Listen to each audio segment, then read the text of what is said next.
Welcome back to the channel. I use my car every day, and then for whatever reason I didn't start the engine for more than 24 hours. When I came back, the battery was dead. I jump started the battery and carried on with my life. This happened a few times. I realized that something was eating at the battery while the engine was off.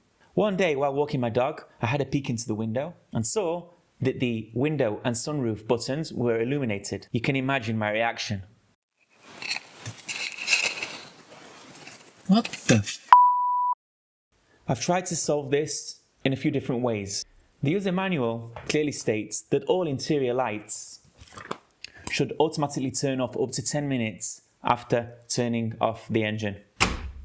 I visited a car electrician. That was obviously a complete waste of time. And so I decided to take the matter into my own hands. I started pulling out fuses, trying to find which one is causing the parasitic current. That's the professional definition of what I'm encountering here with my car. And I found two separate culprits. One for the passenger and driver windows, and another for the sunroof.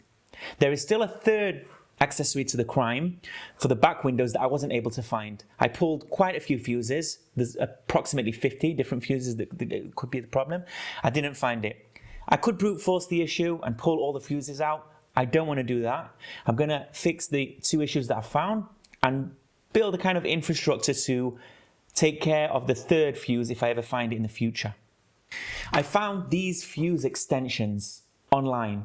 It's pretty neat. You connect one part of the cable, one side of the cable instead of the fuse, and then on the other side you can just connect the fuse and it kind of extends it out of the fuse box. I was also able to get my hand on a switch which basically disconnects or breaks 4 separate circuits. So I can add 3 of these cables to the switch, and each time I flip the switch it will disconnect or reconnect the fuse. Then every time I turn off the engine I will flip the switch and it will basically disconnect all the sources of the parasitic current.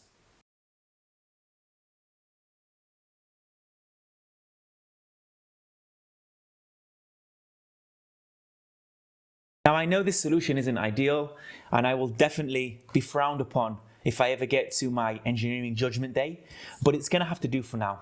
When trying to connect the extender, I realized it's too wide to be inserted into the fuse box, so I easily grinded the plastic down and it fit in after that.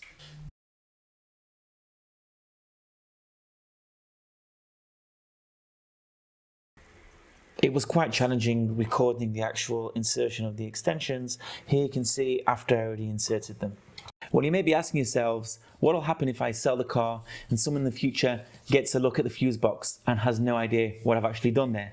Well, I thought about that as well. I wrote a note. Let me read it to you. Dear mechanic or DIY master, the sketchy wires coming out of the fuse box are a bypass to a current leak. The switch will disconnect the power to the front windows and sunroof. If needed, just disconnect the wires and insert fuses according to the user manual. Best regards, previous owner. Now this little note I'm going to roll up and I'm going to stick it onto the fuse box cover with a little sticker saying, read me.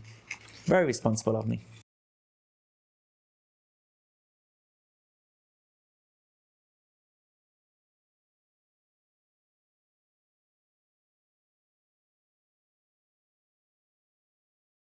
Let's see if it's working. The pad's illuminated. I flip the switch and it turns it off. Flip the switch back on. Turn it on. Fantastic. So there you have it. A creative way to solve an issue that in the best case your mechanic will have no idea how to fix, and in the worst case will spend a fortune of your money trying. With that said, I honestly tried to fix this the conventional way. If anyone has a better idea or knows how to fix the issue, please let me know in the comments. Thanks for watching, and I'll see you in the next one.